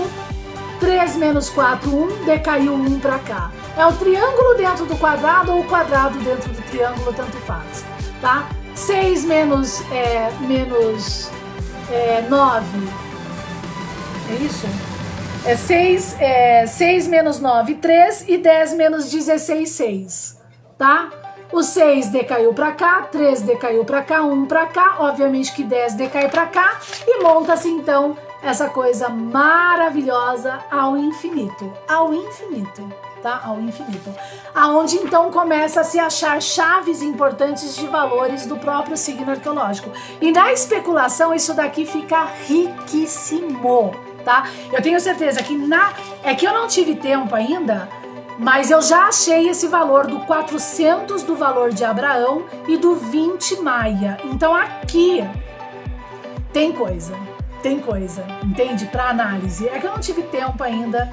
E ele tá bem num valor 210 também, que é um valor que sai muito dentro da Bíblia quando analisado esse objeto arqueológico, tá? A taça carregada por Jesus Cristo. Então aqui tem coisa, mas aí precisaria analisar junto com um matemático, ter paciência, para eu ajudar a abrir as chaves, porque eu abro, você não tem a dúvida. Tá bom, queridos? Obrigada! Um grande beijo, obrigada Edeni Araújo pela participação. A live da Edeni foi riquíssima para a página Um Novo Paradigma, porque olha só o que através da Edeni e uma apresentação, né, que ela se predispôs aqui, né, que é um trabalho, né, ela se predispôs a estar na live, a se apresentar, a dar pra gente um conteúdo. Olha o resultado, ó. Ó, conteúdo da Edeni, olha o resultado dessa teorética, né, e circular ao mesmo tempo. Espero que venham mais conteúdos, então, pra gente desenvolver aqui mais possibilidades e através dessas possibilidades, os rebates também dessas possibilidades. Ó, espero que venha um matemático agora pra começar a ajudar. Não aqueles matemáticos, sabe? Desculpa, imbecis, que dentro da live fala assim, isso daí é valor, assim, é que eu sou matemático, dá o valor errado pra fazer você pagar mico, porque na verdade quem paga mico são eles, né? Que ficam com raiva porque foi tirado a maçã deles. Aí eles culpam quem traz a maçã, né? E em vez de colaborar, aparecem uns jegues, né? Dando valores errados pra gente ficar, né? Eu não sou matemática, mas eu tenho uma tese universalis, então é a sua escolha, né? De fazer uma verdadeira aliança de pessoas gigantes, justas, né? Ou, né, ser chutado mesmo, porque com jegue não dá pra fazer aliança, né, gente? Tá bom? Desculpe, tá? Não deu pra deixar de falar, porque são experiências que eu sofro e eu vou falar mesmo, porque, pô, gente, vamos fazer uma coisa séria, né? Olha só, a Edeni, que riquíssima, né? Ela tá de parabéns, né? Se não fosse ela, você acha que a gente ia abrir isso daqui? Se ela não trouxesse a representação? Foi por causa dela que se abriu isso daqui, foi por causa da espiritualidade dela, né? Que se abriu isso daqui, tá bom? Então, seja espiritual e traga conteúdo pra gente abrir mais coisa, tá bom? Agregando, tá bom? Querido, obrigada. Um grande beijo pra todos e até a próxima live. Tchau!